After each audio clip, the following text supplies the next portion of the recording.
Well, hello, everybody. I'm Mark Book. I'm head of content at Digitas, and I'm so excited to be here with Nick Tran, the VP of brand marketing, brand and culture marketing over at Hulu. Before we start, I just want to say congrats on your own NewFront yesterday. A lot of big announcements, talent, programming, a lot of prestigious partnerships, so congrats on that. Today I think we're going to talk about trust, we're going to talk about transparency, and specifically the type of marketing that you guys are doing and connecting all of those together to gain consumer trust and to build and drive growth within the business. So first question, could you just tell us a little bit about your role over at Hulu? Sure. And then talk a little bit about the campaign that you launched back in September called Better Ruins Everything. Yeah, of course. So my name's Nick. I've been at Hulu for the last 11 months now, and it's been such an amazing ride. Like, the brand has a lot of momentum. When I came in, we were asked to not only refresh the brand, but also launch this new campaign. When I joined, it was interesting because we added culture to the title. It wasn't there before. And the whole premise for that was that on the brand side, we're able to tell people what we want to tell them about Hulu.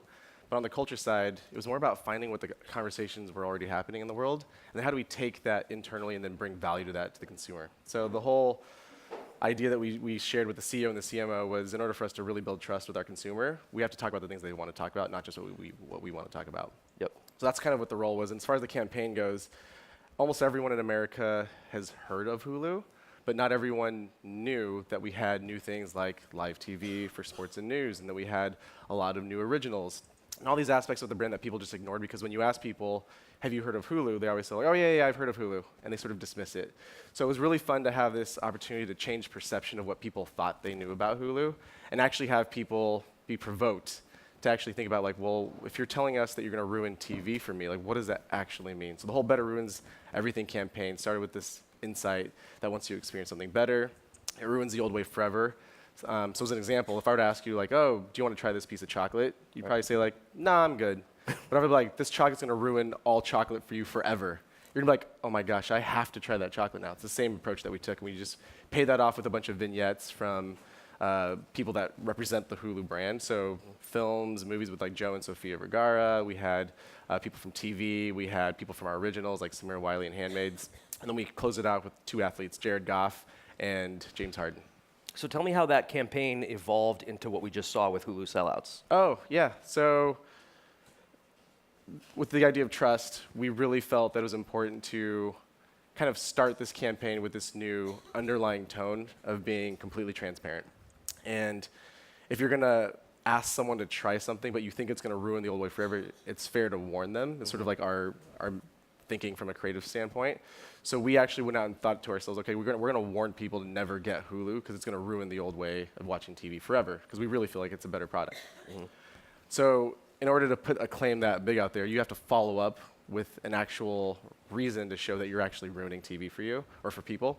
And for a lot of folks, like cable cutters and cord cutters, cable nevers, or the way that they phrase that now, a lot of them didn't know that they could get access to live TV through a streaming platform. So we wanted to pay that off by saying, like, Hulu has live TV. With the insight that our live team came up with, who came up with the campaign, they found out that most teens, when you ask them, what do you want to be when you grow up, they actually don't say doctor, lawyer, firefighter. They say, I want to be an influencer, which is, like, shocking and, like, super sad.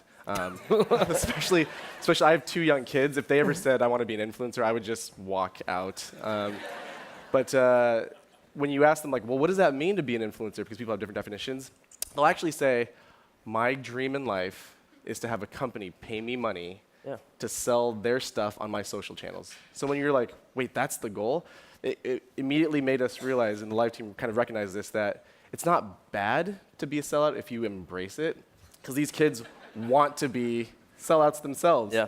So instead of, like, a lot of brands are saying, like, well, how do we hide hashtag ad, or how do we hide hashtag sponsor? Like, how do we get away or navigate through the contract? I remember, like, other places, they would literally say, let's not put it in the contract so that when they say it, it'll be organic and authentic, and then it'll just look like it's coming from them. So instead of going that route, our live team just basically said, like, why don't we just own it, flip it on its head, and have them be so overtly honest about it that we were letting people know, like, they're getting paid a lot of money to tell you that Hulu's live sports. This one was fun. We had two others with Giannis and Damian Lillard.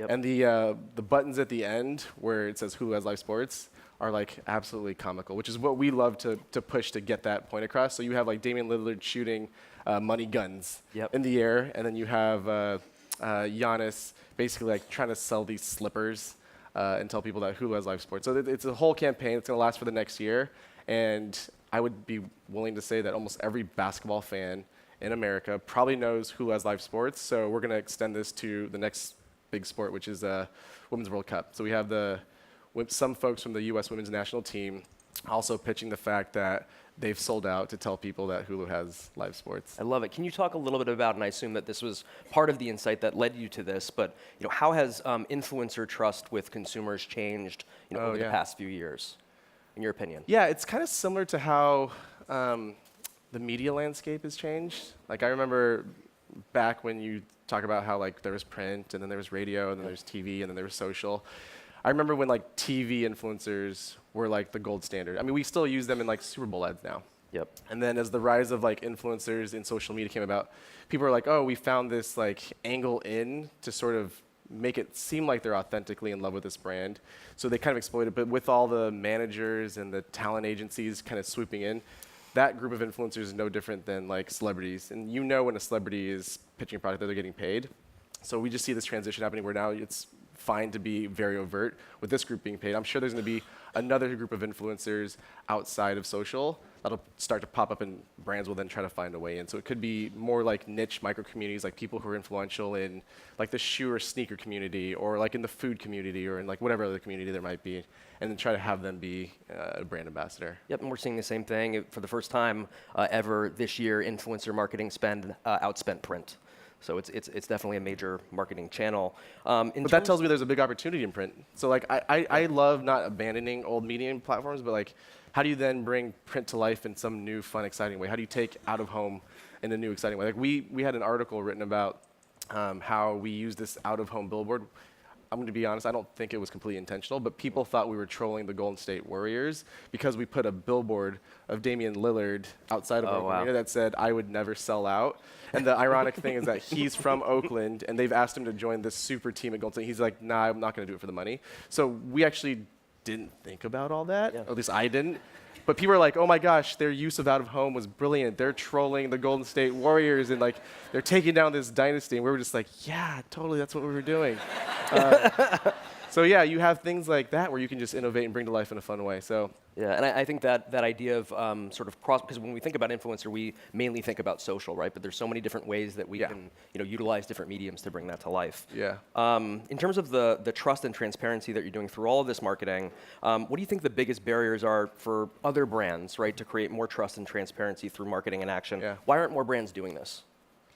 Honestly, I think most brands want to. So I don't want to like discredit people that are trying. I think the hardest or the biggest barrier is when your company goals don't necessarily align with what your consumers want or are asking for. So you try to like force your way in or use like creative marketing to try to get them to like be duped to do what you want them to do. But if you actually have your business goals aligned with what customers are actually looking for and needing, and if you align that with your company values, it actually, you can strike gold. Like we at Hulu, one of our main founding values is starting with the viewer. And it sounds simple and it sounds pretty basic, but if you always think of, okay, is this going to improve the viewing experience? Is this better for our community? And you go that route. I mean, Airbnb does something very similar. Then you actually have an opportunity where your business goals align with these, the consumer needs, and that creates a really fun synergy. Yep. So last question as we wrap up. So I'd like to read a quote from you, from the book Gen Z Frequency, that you gave around trust. So it says, trust, it's everything.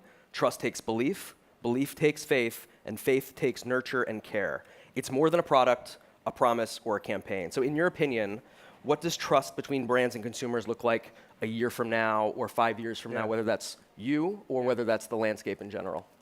I always feel like brands are like people. I've used this in almost every place I've been at, and in the same way that if I were to just meet everyone here for the first time and try to pitch myself or sell something that they didn't want, you would lose trust, and it takes years to build that and only a moment to like have it be gone. Like, how many people have you met in your lives where you trust them and they do something, and then after that, you always remember that one thing that they did to have you lose their trust, and you don't really think about all the things they've done that were actually good. Brands are the same way. So I don't think of it as like, this is our 1-year plan or 3-year plan or 5-year plan. You have to have that as your ongoing plan to continue to earn trust, make sure that consumers know that you're putting them at the center of what you do, and then try to do everything you can to not break that trust. And if you do, you have to own up to it, apologize, and show them that you're going to find a better way. That's great. Well, thank you so Yeah. much, Nick. Thank you, everybody, for your attention. I think that's our time. Yeah. Thank you.